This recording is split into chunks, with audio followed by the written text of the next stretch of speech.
ఈ దేశం ఉమ్మడి కుటుంబం. గదికి గదికి మధ్య గొడవలుంటాయి. ఈ ఇల్లు నాదంటే నాదని కొట్టుకుంటాం.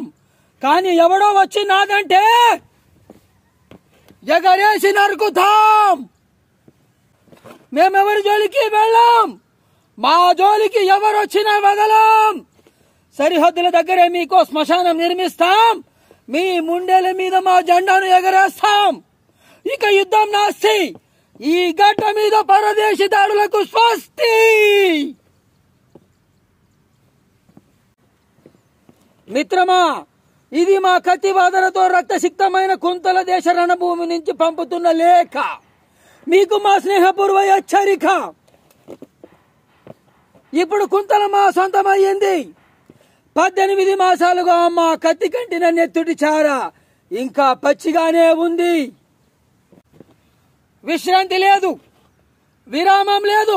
దండయాత్రికుడినై ప్రయాణిస్తూనే ఉన్నాను.